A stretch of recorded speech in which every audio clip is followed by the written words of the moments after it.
მოგესალმებით ეთერში ახალი ამბებით 13 საათზე მე ნინო საულქვაძე ვარ. თბილისი მსოფლიო ყურადღების ცენტრშია საქართველოს იუსტიციის სამინისტრო გაერო საჯარო სერვისების ფორუმს მასპინძლობს. მაღალი დონის საერთაშორისო ღონისძიებაში მონაწილეობას 100-ზე მეტი ქვეყნის წარმომადგენელი საჯარო სექტორის ხელმძღვანელები და საერთაშორისო ექსპერტები იღებენ.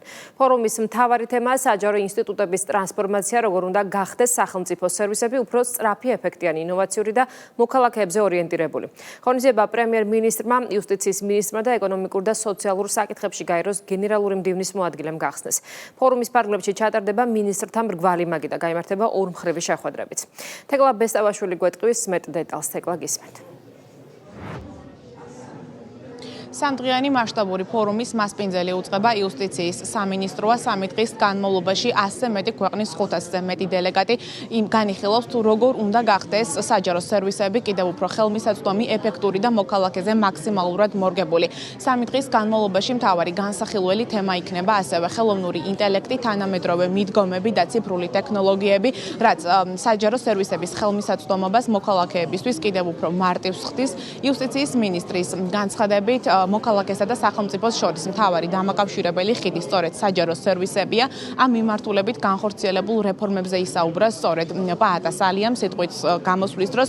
აღინიშნა, რომ დღევანდელი მონაცემებით იუსტიციის სახლის ქსელს აქვს 127 ფილიალი და მოქალაქეებს 500-ზე მეტ სერვისს თავაზობს. დღევანდელ გამოსვლაში ასევე ყურადღება გამახვილდა მობილურ ჯგუფების აქტიურ მუშაობაზე, რაც რეგიონში სხვადასხვა რეგიონში მცხოვრები მოქალაქეებისთვის სახელმწიფო სერვისების ხელმისაწვდომობას უფრო ამარტივებს. ფორუმი თავისთავად მასპინძელი უწყების ხელმძღვანელმა გახსნა, ასევე სიტყვით გამოვიდნენ გაეროს გენერალური მდივნის მოადგილე ეკონომიკურ და სოციალურ საკითხებში, ასევე საქართველოს პრემიერ-მინისტრი. მათ იუსტიციის სამინისტროს მსგავსი მასშტაბური ფორუმის ორგანიზებისთვის მადლობა გადაუხადეს. ბოლო წლებში საქართველოს აქტიურად მუშაობს საჯარო სერვისების განვითარებაზე, სახელმწიფო ინსტიტუტების მოდერნიზაციასა და ციფრული მმართველობის გაძლიერებაზე. ამ გამოცდილებამ კიდევ ერთხელ დაგვანახა, რომ ყველა წარმატებული რეფორმა სწორედ მაშინ ხორციელდება, როდესაც მათი მთავარი მიზანი ადამიანია, ხოლო მთავარი საყრდენი მოქალაქის ნდობა.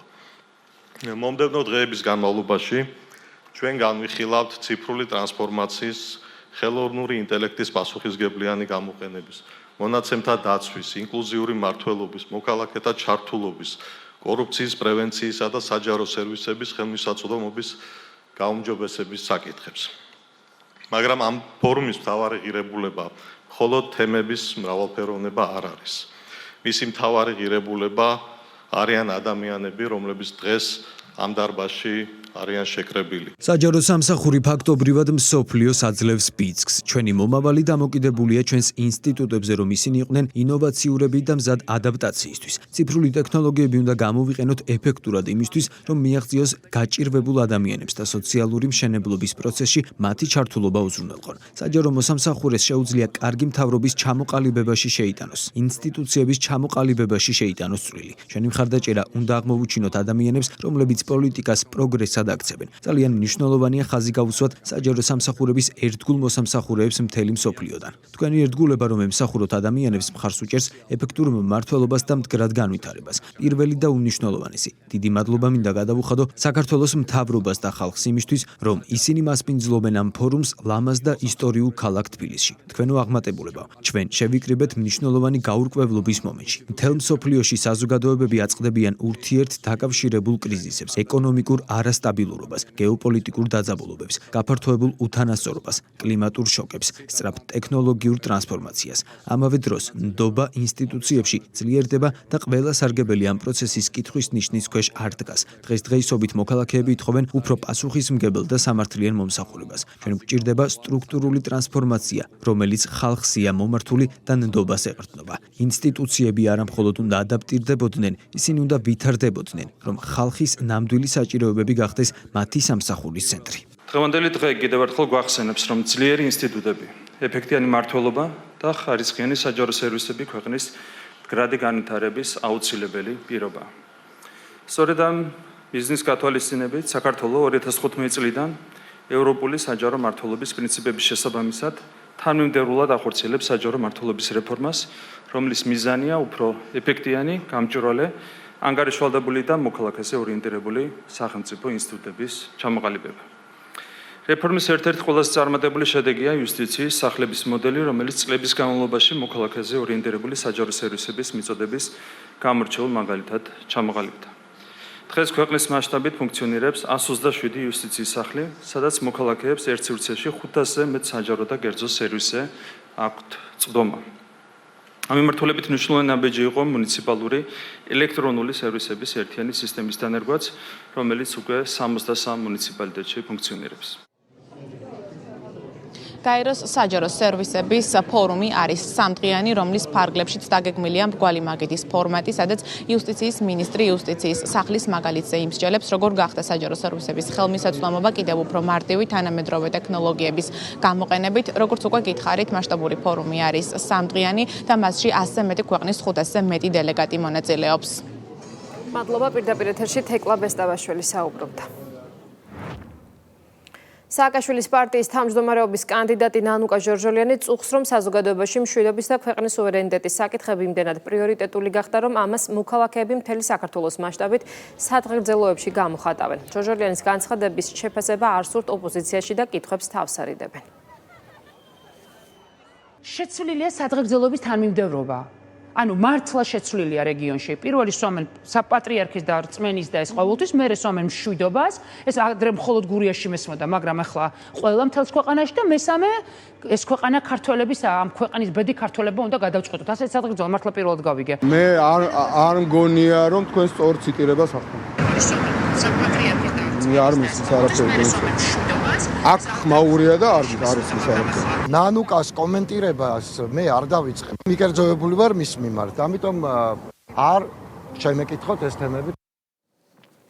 გამწვავებული კრიზისი ნაციონალურ მოძრაობაში პარტიის თავმჯდომარის პოსტზე წარდგენიდან რამდენიმე დღეში მიხეილ სააკაშვილი საკუთარ ფავორიტსაც კი დაუპირისპირდა. ლიდერმა ნანუკა ჟორჟოლიანს ნელსონ მანდელას მაგალითის მოყვანით საკუთარი ავტორიტეტი მას შემდეგში ახსენა, რაც სააკაშვილის რჩეულმა თქვა, რომ საპატიმროში ყოფნის გამო ექს-პრეზიდენტს შესაძლოა სწორი აღქმები ჰქონდეს დაკარგული.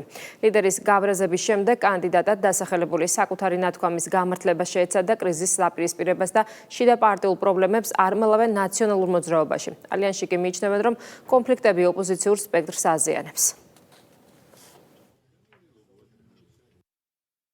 იმათაც მინდა ვუპასუხო და ეს ნანუკამ გააჟღერა მიშა ციხეშიძის და მის აზრს ამის გამო მნიშვნელობა შეიძლება არც ჰქონდესო. ჩემო ნანუკა ნელსონ მანდელა 30 წელი იჯდა, მაგრამ მის აზრს აფრიკის ნაციონალური კონგრესი რეგულარულად კითხულობდა. მინდოდა ყოველთვის შემეხსენებინა თუ რა არის თამაშის წესები, ნამდვილი დემოკრატია, ლიდერობა, მორალური ავტორიტეტი და ასე შემდეგ.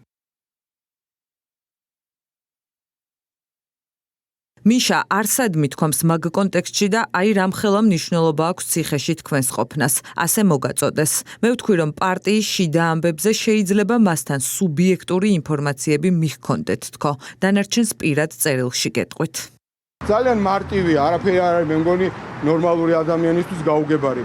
კი არის დისკუსიები, კი არის დაპირისპირებები, კი არის უსიამოვნებები, მაგრამ ჩვენი პასუხისმგებლობა გაცილებით მეტია. ეს დისკუსიები, ეს კამათი, ეს აზრთა სხვადასხვაობა ყოველთვის იყო, არის და გაგრძელდება და ღმერთმა არ მოშალოს. ასეთი ბუნების მქონე პარტია გვაქვს ჩვენ. მე ნაციონალურ მოძრაობის შიდა საკითხებზე ლაპარაკი ჯერჯერობით დავწერე, იმიტომ რომ დავასრულო ამაზე ყოველნაირი კომენტარი და თქვენ შემჩნეული გექნებათ, რომ როცა კითხვებს მისვამთ, მე არც პასუხობთ, იმიტომ რომ გულწრფელად გეტყვით, სხვა პარტიაში მიმდინარე საკითხების არ მაინტერესებს ზოგადად, მაგრამ როცა არის თავდასხმები, მიწევს რომ პასუხი გავცე. მე არანაირად არ ვაფასებ სხვა პარტიის თავმჯდომარეობის კანდიდატებს. ზედმეტია რაღაცა დრამატიზება, თუმცა პროცესი, რომელიც დღეს არის გაურკვევლობის, ხანდახან უსიამოვნო გაცვლა გამოცვლის, რა თქმა უნდა, აზარალებს მთლიანობაში იმ პროცესს, რომელშიც არის ოპოზიცია და ჩვენ ძალიან კარგად გვესმის, რომ რაც უფრო დროზე მორჩება ეს ყველაფერი, ნაკლები სპეკულაციის საშუალება იქნება. ოპოზიციურ ალიანსზე და ნაციონალურ მოძრაობაში არსებული შიდა დაპირისპირების მიღმა ძალაუფლებისთვის ბრძოლას ხედავენ სახელმწიფო გუნდში. მმართველ პარტიაში აღნიშნავენ, რომ ნებისმიერი კონფიგურაციის მიუხედავად ოპოზიციას პოლიტიკური მომავალი არ აქვს. რამდენიმე არჩევნებზე ოპონენტების პოლიტიკურ მარცხს იხსენებს პრემიერ-მინისტრი. ირაკლი კობახიძის განცხადებით რადიკალური ოპოზიცია ანტისახელმწიფოებრივი დაჯგუფება და რაც მეტად იქნება მორღვეული ეს პოლიტიკური ძალა, მით უკეთესი იქნება ქართული დემოკრატიისთვის. Ყველა საინტერესო ის არის, რომ ამ ადამიანებს ერთმანეთი არ უნდათ და უნდათ რომ მოუნდეთ ისინი მოუნდეს საზოგადოებას და ეს წარმოუდგენელია. ხო ერთმანეთი როცა არ გინდათ საზოგადოებას ვერ მოუნდები. ეს არის ძალიან მარტივი რეალობა, რომელიც აისახა 2034 წლის არჩევნებზე, 2025 წლის არჩევნებზე, 2020 წლის, 21 წლის არჩევნებზე და ამ რეალობას ვერ გასცდნენ, ხო? რაც ძალიან კარგია საბოლოო ჯამში, ეს არის რადიკალური ოპოზიცია, ანტისახელმწიფოებრივი დაჯგუფება, უცხოური აგენტურა. შესაბამისად, რაც მეტად იქნება მორღვეული ეს კოლექტიური პოლიტიკური ძალა, მით უკეთესი ქართული დემოკრატიისთვის და ჩვენი პოლიტიკური სისტემისთვის. საბოლოო ჯამში ჩვენი მთავარი ამოცანა არის 2028 წლისთვის კოლექტიური ნაცმოძრაობის სრული განეიტრალება. ეს არის ჩვენი მთავარი ამოცანა და ძალიან გვეხმარებიან ამ ამოცანის მიღწევაში. მადლობა თითოეულ მათგანს ამისათვის. ფაქტიურად ჩვენ ვადევნებთ თვალყურს, რომ მთავარი მიზეზი დაპირისპირებისა ალიანსში არის სწორედაც ნაციონალური მოძრაობა. და ის პოლიტიკური პროცესები დღევანდელ დღეს რაც მიმდინარეობს ნაციონალურ მოძრაობაში აბსოლუტურად არ არის ჩვენთვის გასაკვირი, იმიტომ რომ ეს პროცესები მიმდინარეობდა ყოველთვის იყო ამ პარტიაში რაღაც ძალაუფლებისთვის ბრძოლა სხვადასხვა ჯგუფების მხრიდან და მიხეილ სააკაშვილი თავის დროზე ჯერ აღმაშენებლად გვევლინებოდა, მერე ტარას ბულბად მოგვევლინა და ეხლა საერთოდ ნელსონ მანდელობა დაიბრალა და სულ უფრო და უფრო შორდება ჩვენი ქვეყნის ფარგლებს და საზღვრებს. სიძულვილის ენის გამოყენებისთვის ადმინისტრაციული საქმეების განხილვები გრძელდება. საქალაქო სასამართლომ სამართალდამცავი ორგანოების კოორდინაციის საკითხებში სახელმწიფო მინისტრის მამუკა მდინარაძის შეურაცხყოფის ფაქტზე მამია კვირგველია სამართალდამღვრად ცნო, მას 4000 ლარიანი ჯარიმა დაეკისრა. დღესვე დაგეგმილია კიდევ ორი საქმის განხილვა საპარლამენტო უმრავლესობის წარმომადგენლების საჯარო შეურაცხყოფის ფაქტებზე. სამართალდამღვრები შინაგან საქმეთა სამინისტროში ახლად შექმნილმა სამმართველომ გამოავლინა. პრემიერ-მინისტრის შეფასებით ქვეყანაში სიძულვილისა და აგრესიის ხელოვნურად გაღვივება გარედან ხდება, რასაც მისივე განცხადებით სახელმწიფო შესაბამისი მექანიზმებით დაუპირისპირდება. ჩვენ გარედან გვახვევდნენ თავს სიძულვილს, აგრესიას, რაც არ არის დამახასიათებელი მოვლენა ქართული კულტურისთვის, რაც არ არის ჩვენთვის ორგანული, იმას რა თქმა უნდა დაუპირისპირდეთ, ჩვენ არ გვინდა ვიღაცამ გარედან გააღვივოს ჩვენს ქვეყანაში სიძულვილი და აგრესია და სამმართველოს ფუნქცია ეს არის. აქედან გამომდინარე, რა თქმა უნდა, ძალიან დიდი ოპტიმიზმით უყურებთ ამ სამმართველოს მუშაობას და დარწმუნებული ვართ, რომ ამ სამმართველოს საქმიანობა გამოიღებს კონკრეტულ შედეგებს. ჩვენ დაუპირისპირდებით მომავალში სიძულვილს და აგრესიას, რომელსაც სრულიად ხელოვნურად გვახვევენ თავს გარედან. გამჭირვალობის კანონის მიღების ერთ-ერთი მთავარი მიზანიც ზუსტად ეს იყო, ხო? სიძულვილის თავიდან არიდება. ჩვენ გვინდა 7 ქვეყანა, ჩვენ გვინდა სიმშვიდე ამ ქვეყანაში, ეს არის საზოგადოების დაკვეთა და ჩვენ მოქმედებს საზოგადოების დაკვეთის შესაბამისად. ბრიტანეთის მიერ დაწესებული სანქციები და თავდასხმა ქართულ მედიაზე საქართველოს პრემიერ-მინისტრმა დღეს ოფიციალური ლონდონის მხრიდან ტელეკომპანია პოსტივისა და იმედის უსამართლო სანქციები კიდევ ერთხელ გაიხსენა. აღნიშნა, რომ კիր სტამერი და მისი მთავრობის მიზანი სანქციების დაწესებისას მედიაზე ზეწოლა და დამოუკიდებელი კომპანიების დახურვა იყო, თუმცა პრემიერ-მინისტრის განცხადებით პოსტივისა და იმედის ფუნქციონირებას პრობლემა არ შეექმნება და მედიის თავისუფლება სრულად იქნება დაცული. ირაკლი კობახიძის შეფასებით საკუთარი უსამართლო გადაწყვეტილება კիր სტამერს გუშინ უკან დაუბრუნდა, როდესაც ის ბრიტანეთის პრემიერ-მინისტრის თანამდებობიდან გადადგა. თქვენ იცით, რომ საქართველოში ყველაზე რეიტინგული ტელეკომპანია დაასანქცირა მსოფლიოში ყველაზე ურეიტინგო პრემიერ-მინისტრმა, რომელიც გუშინ ტირილით გადადგა საკუთარი თანამდებობიდან. ხო, ეს არის კარმა, რომელიც მიუბრუნდა ბატონ სტარმერს. სირცხვილია, რაც მოხდა, ეს არის ბრიტანეთის სირცხვილი, იმიტომ რომ ბრიტანეთი ტრადიციულად ითვლება ადამიანის უფლებების სამშობლოდ და ბრიტანეთმა გადაწყვიტა დაეხურა საქართველოში ტელევიზია და თავს დასხმოდა თავისუფალ მედიას ჩვენს ქვეყანაში, ხო? ეს არის რა თქმა უნდა ინგლისის სირცხვილი, ბრიტანეთის სირცხვილი, პირადად სტარმერის სირცხვილი, რომელიც იყო მსოფლიოში ყველაზე ურეიტინგო პრემიერ-მინისტრი. დანარჩენი არ არის საინტერესო, ჩვენ გაძლევთ გარანტიას. რომ არც ტელეკომპანია იმედს და არც ტელეკომპანია პოსტივის არ შეექმნება არავითარი პრობლემები ფუნქციონირების კუთხით და საქართველოში მედიის თავისუფლება იქნება სრულად დაცული, როგორც თავდასხმაც არ უნდა ვიხილოთ ჩვენ ბრიტანული ხელისუფლებიდან საქართველოში მედიის თავისუფლებას. ეს არის გარანტია. საპარლამენტო სესია პოლიტიკური განცხადებებით გაიხსნა. საგარეო საქმეთა კომიტეტის თავმჯდომარემ გამოსვლისას ლუქსემბურგში და ბრიუსელში მისი და ევროპასთან ინტეგრაციის კომიტეტის თავმჯდომარის მიერ გამართული შეხვედრები შეაჯამა.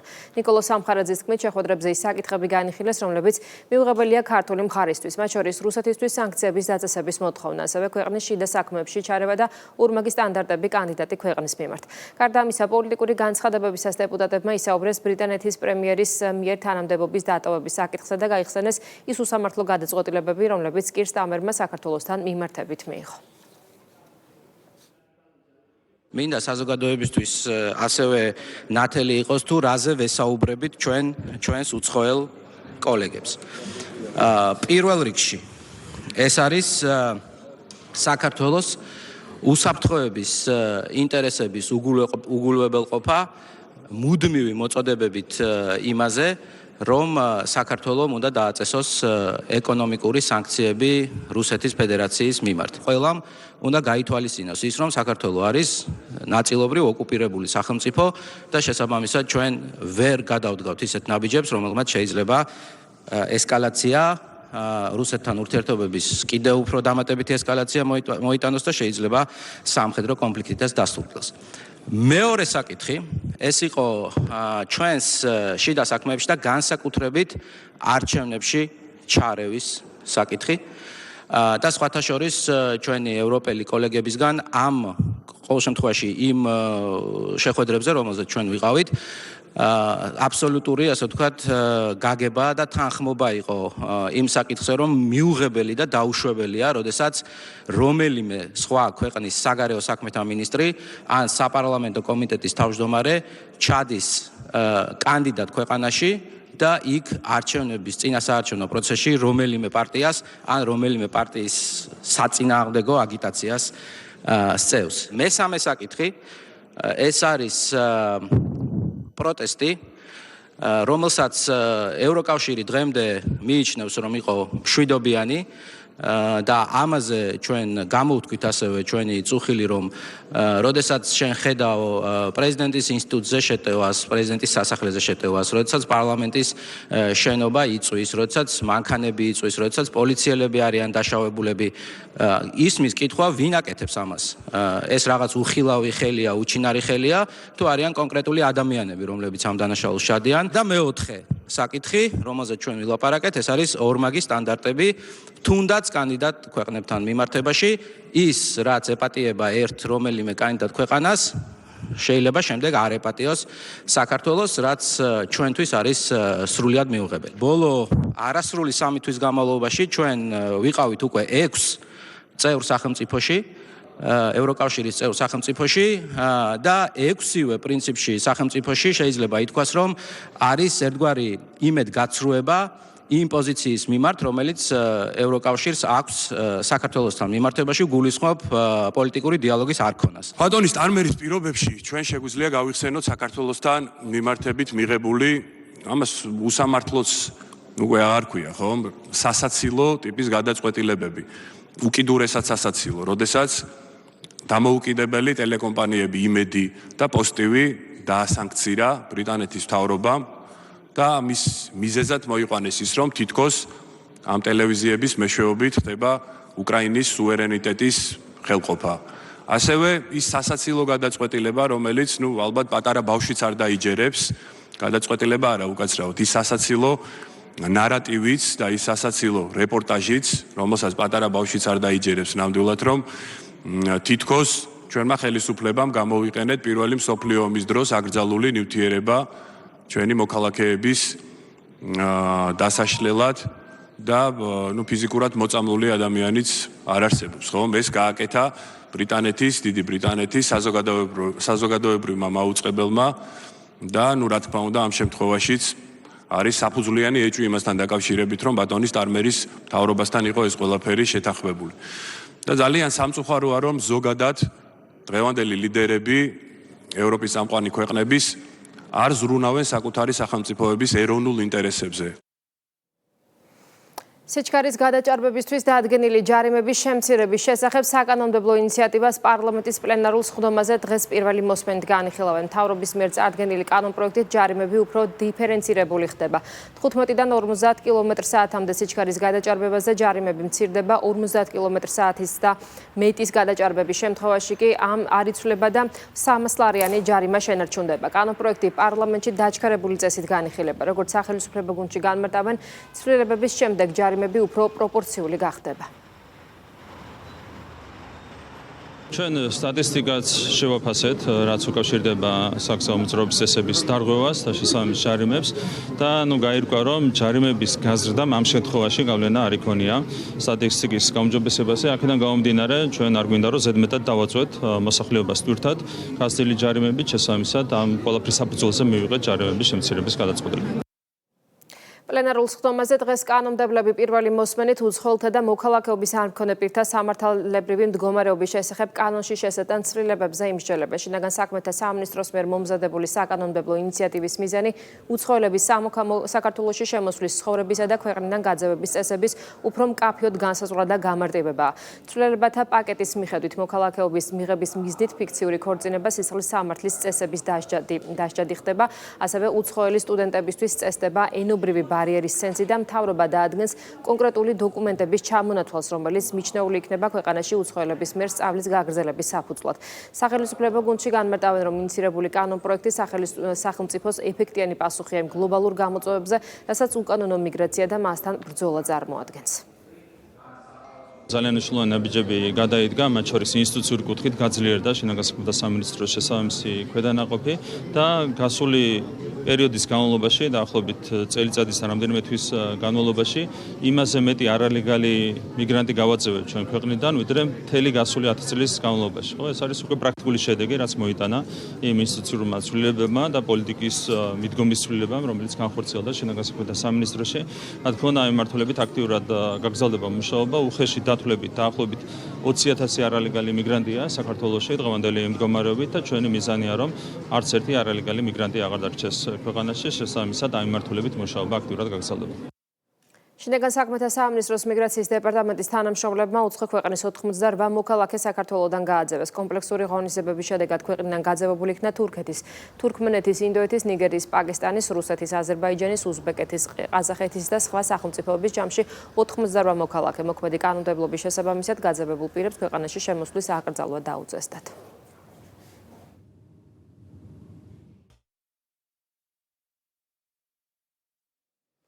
შინაგან საქმეთა მინისტრმა საზოგადოებრივი უსაფრთხოებისა და პოლიციის აკადემიის თანამშრომლებს ახალი რექტორი წარუდგინა. აკადემიაში გამართულ სამუშაო შეხვედრაზე სულხან თამაზაშვილმა გიორგი სახოკიას წარმატებები უსურვა და განვითარების პრიორიტეტულ მიმართულებებზე ისაუბრა.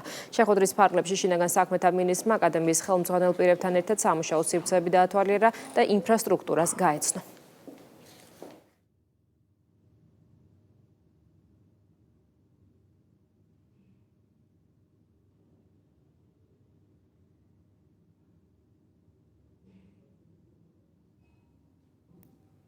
სამართალდამცავებმა კუსტარული ნარკოლაბორატორია აღმოაჩინეს, ამოღებულია 20 კილოგრამამდე სხვადასხვა სახის ნარკოტიკული საშუალება, დაკავებულია ყაზახეთის 2 მოქალაქე. გამოძიების ინფორმაციით ბრალდებულების შემდგომი რეალიზაციის მიზნით დროებით საცხოვრებელ სახლში მოწყობილი ეგრეთ წოდებულ ლაბორატორიაში სხვადასხვა ქიმიური საშუალებების გამოყენებით ნარკოტიკულ საშუალებებს ამზადებდნენ. ბრალდებულები ასევე კუსტარული ნარკოტიკების რეალიზაციას სხვადასხვა მეთოდით ახდენდნენ. დანაშაული 20 წლამდე ან უვადო თავისუფლების აღკვეთას ითვალისწინებს.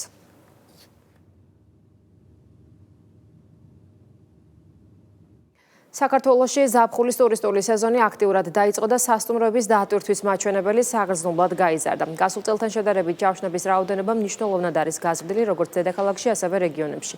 ქვეყანაში განსაკუთრებით მოიმატა ტურისტების ნაკადმა ახალი მიმართულებებიდან, მათ შორის ჩინეთიდან. ტურისტული ნაკადები მზარდია ევროპის ქვეყნებიდანაც. ბოლო 5 თვის განმავლობაში საქართველოსა და ევროპას შორის საჰაერო ტრანსპორტით 952,480 მგზავრი გადაიყვანეს, რაც წინა წლის ანალოგიურ პერიოდს 18%-ით აღემატება.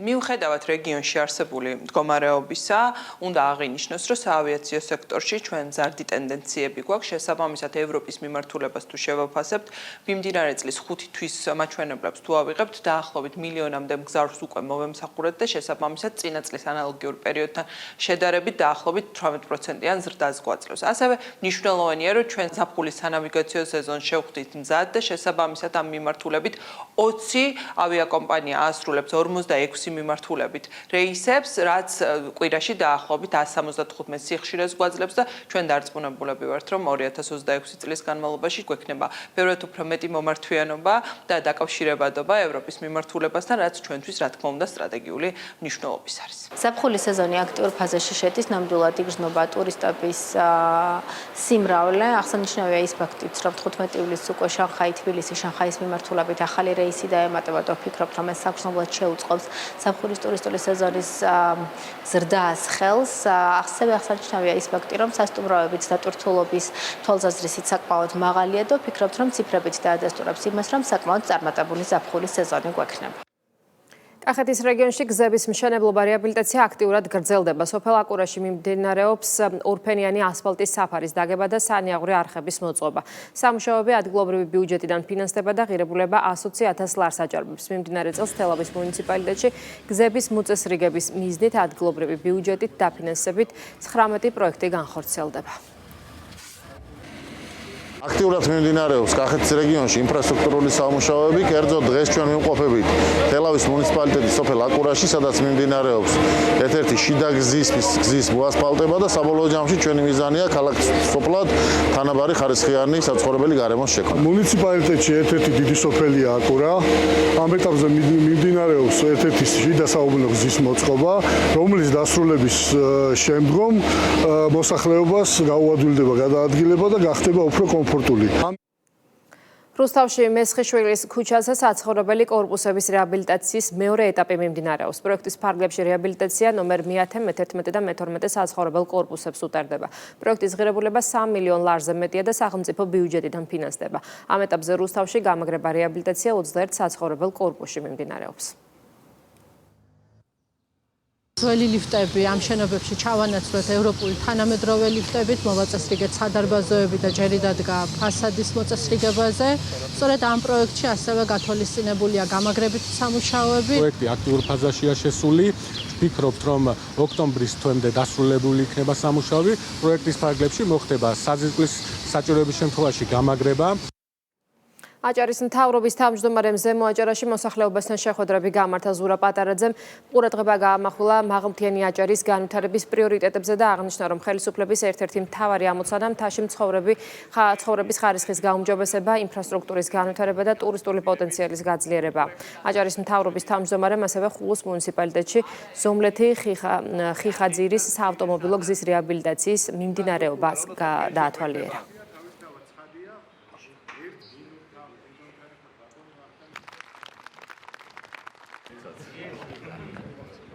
ახალი ამბები პირდაპირ ეთერში 16 საათზე დაბრუნდება ეთნოს ბიზნეს პოსტი გააგრძელებს.